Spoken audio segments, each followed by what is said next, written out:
Welcome back to Ash on Comics. My name is Ash, and this is another comic book review. Today we're going to be talking about Daredevil number 19, Legacy number 631.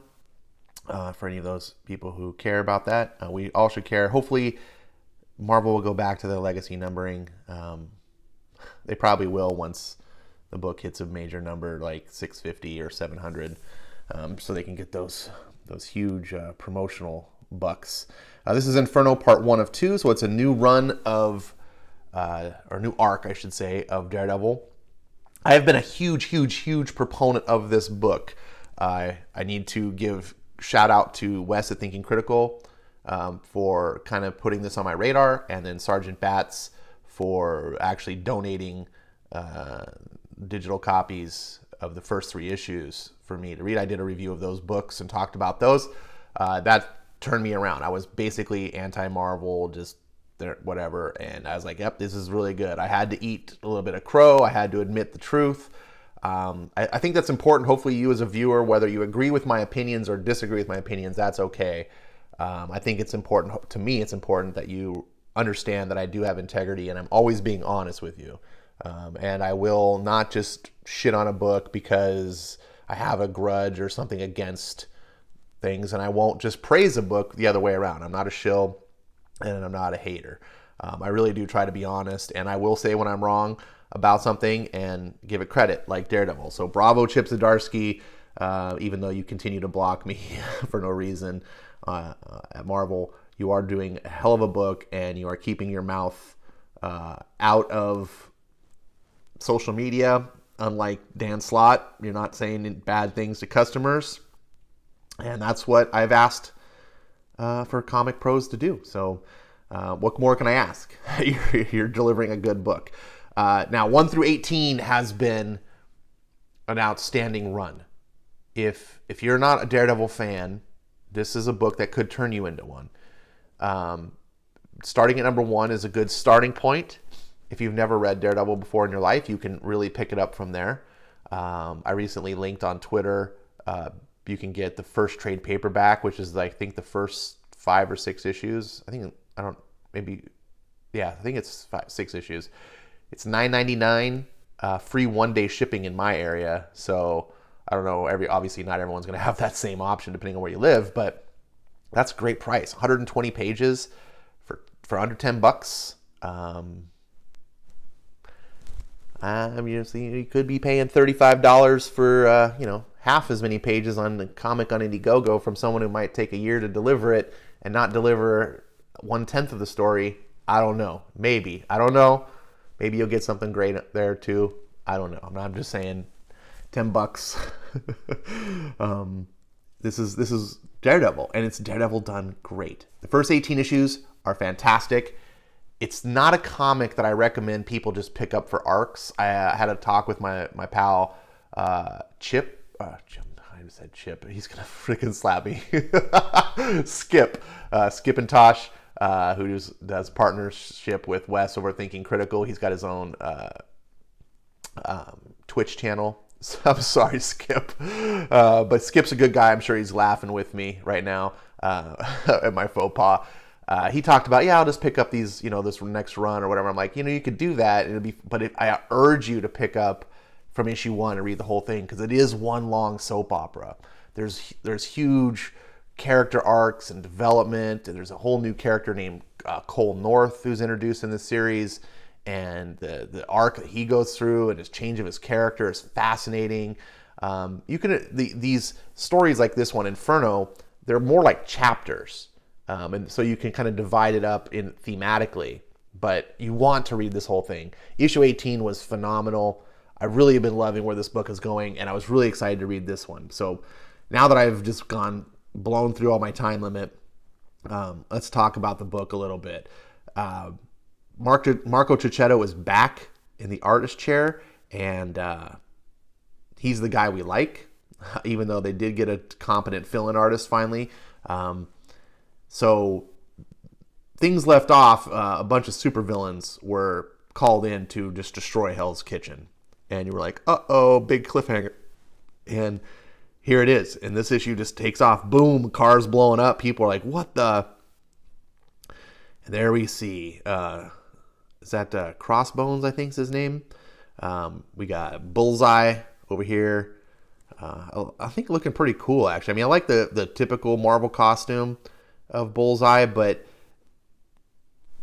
this Daredevil series is kind of going the Netflix route. It's trying to portray the comic not in the typical Marvel fashion. It's being less comic-y, being more TV-like, and some people could call that a criticism, and I can understand where you're coming from. But honestly, the story is so good and the writing is so good that I'm okay with it.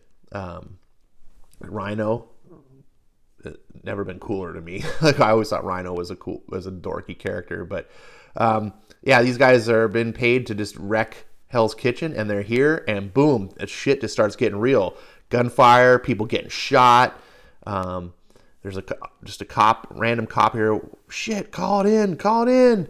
Now, the problem is, New York is corrupt, and it was run by Kingpin until he gave it up to try to move up to the national level. And then he's getting effed over by this group, this brother, sister, rich.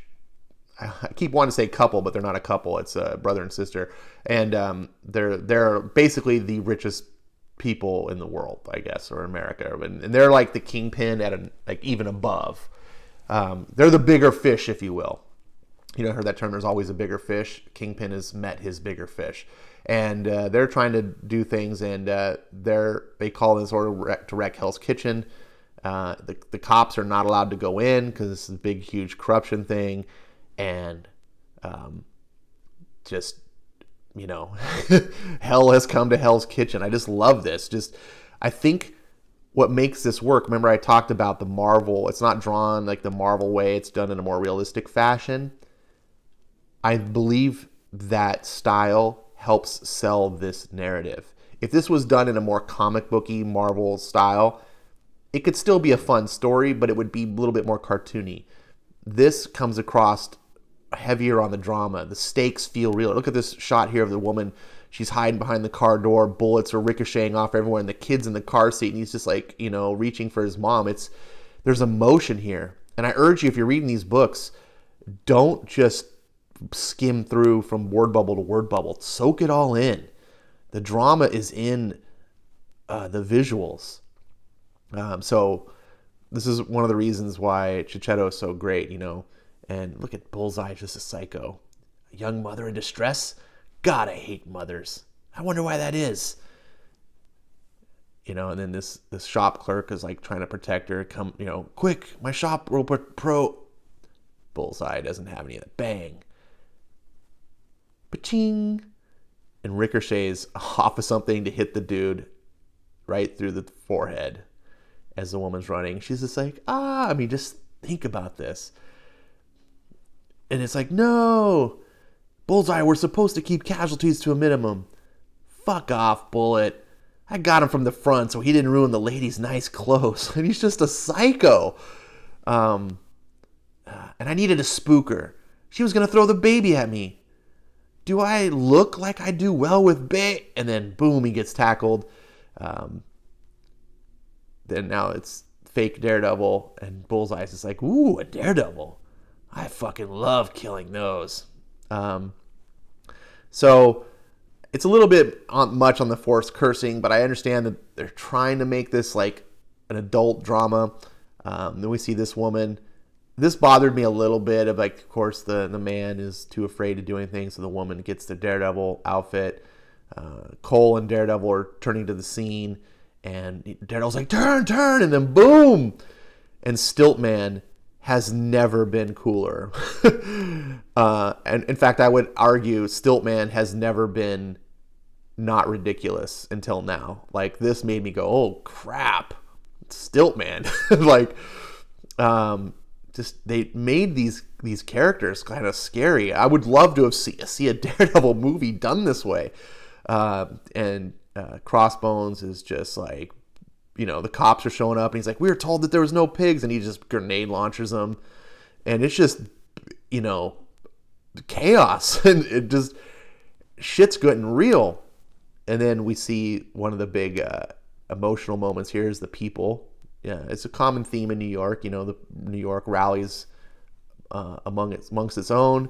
We got the people using the symbol of Daredevil to rally. This has been a theme that's been hinted at earlier, and the whole city, Hell's Kitchen's going to defend itself if Daredevil can't.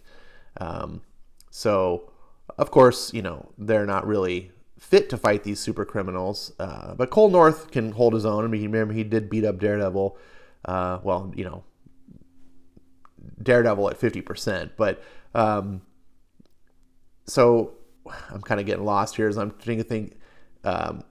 Rhino is going to destroy this church. This nun is trying to get people in to protect.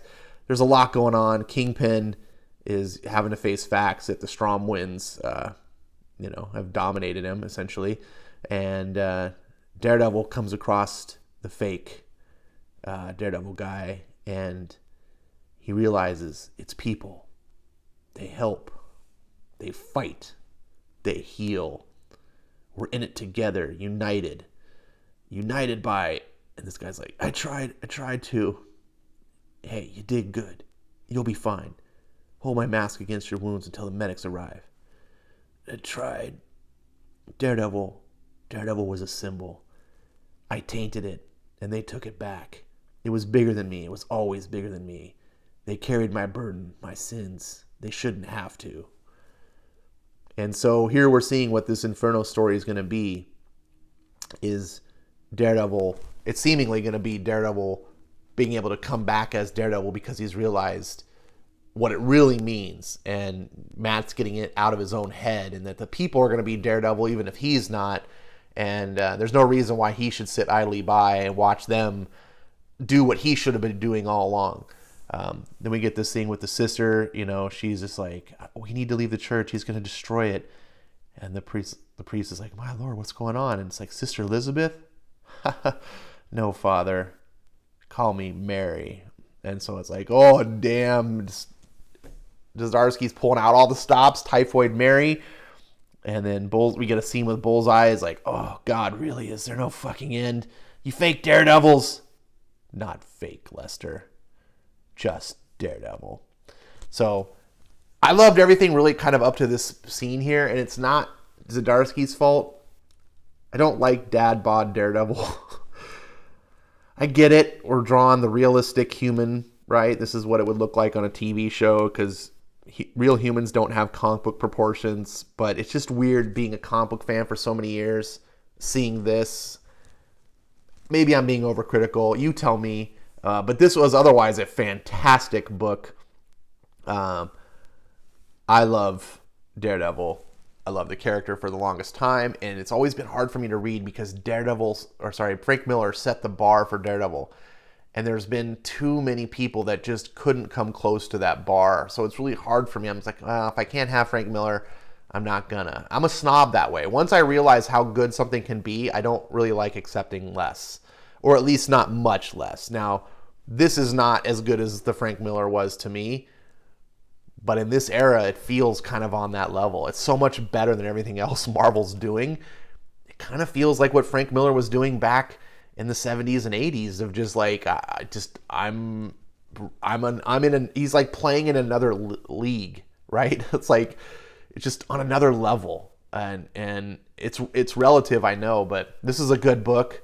It's not my favorite of the series. Like the last arc, I think I enjoyed more, but I did really like the impact. I really like the just things just blowing up and just being like, oh, damn, it's going on. Really exciting. This is a book that's still worth your attention. Absolutely. I'm going to give this one 4 stars, which is a really fantastic rating. You know me, if I give 5, I got to hold those out for the best of the best. So, thanks for watching. You tell me what you think, and I'll see you next time.